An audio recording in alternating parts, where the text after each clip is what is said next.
Right then, YouTube. Let's see how this goes, shall we? Who do I think I am? PewDiePie or something? So, I'm going to talk a little bit about fat loss, just like every other fitness guy with a YouTube channel. But hopefully my banging charisma actually keeps you around. Because it's not exactly my height. Christ, Dad, you fucked me over with a genetic lottery there, didn't you?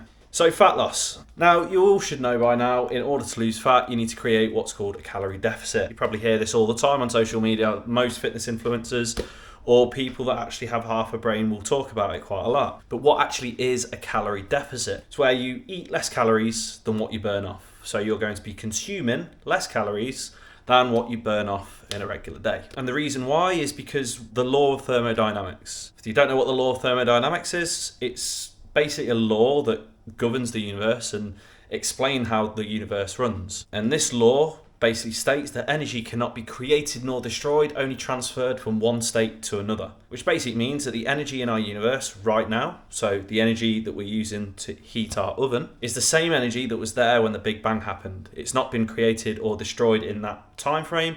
It's simply been converted from the energy used within a star when it explodes into a supernova to now being used to cook a roast chicken on a Sunday afternoon, or to charge a vibrator. Anywho, so basically when our bodies have not got enough energy from food to do our day-to-day things, such as exercising, staying active, eating food, or simply just staying alive, it doesn't just drop dead. Our bodies actually continue to function despite not having enough energy. But because of the first law of thermodynamics, our bodies can't create energy from nowhere, so it needs to get it from its next available source. And the way in which we store excess energy when we intake too much is through our fat stores. So that's the place where our bodies go first and foremost to get the energy from our fat stores. The fat within our fat cells starts being converted to energy and used to function in our day-to-day life, and our fat cells shrink. And ultimately that's a very basic, simply explained way of why a calorie deficit works. So,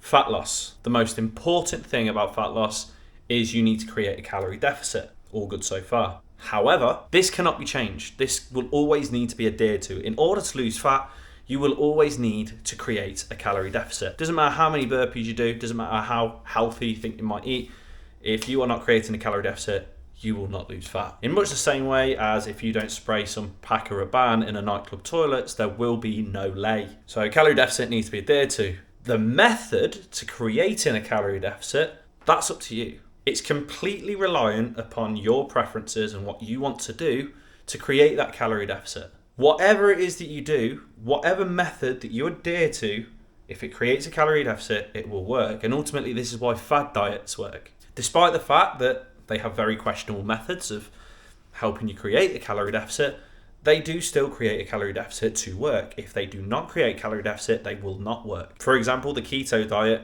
it eliminates a whole food group. You're no longer eating carbohydrates, so carbohydrates are completely eradicated from your diet. Look at the Mediterranean diet, that focuses on satiating, nutritious foods, which are going to satiate you and keep you fuller for longer. Meaning that the chances of you overeating and eating too many calories relative to what you burn off reduces significantly. Fad diets are not magic.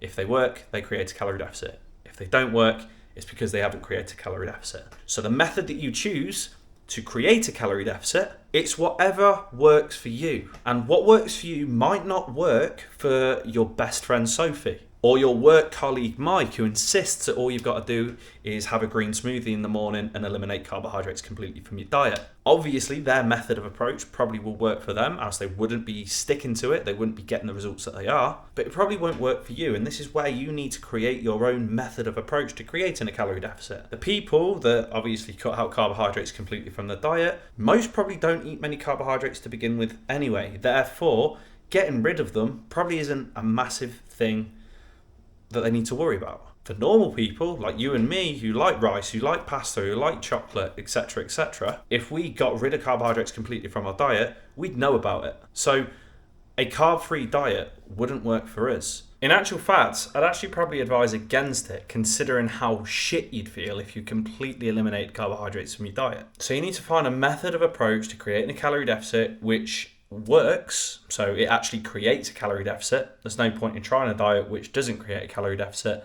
else it'll just fail, and one which you can actually stick to, which you can adhere to, which doesn't make you feel like you want to top yourself. That is the key to sustainable fat loss. Creating a CD and finding a way to create that CD which you can adhere to. I hope that helps, and I hope that makes sense. If it did help, please feel free to give this video a like, comment below what you thought, or alternatively subscribe just so you can catch the next one. And if you want any more educational fitness content which aims to help people lose fat, get stronger, build muscle, tone up, I hate that word so much, and ultimately allow people to look and feel phenomenal for life without sacrificing any of their favourite foods, social lives, or any of the typical fitness bullshit you see in the industry these days, check out my Instagram at k.p_health. Sound, have a good one.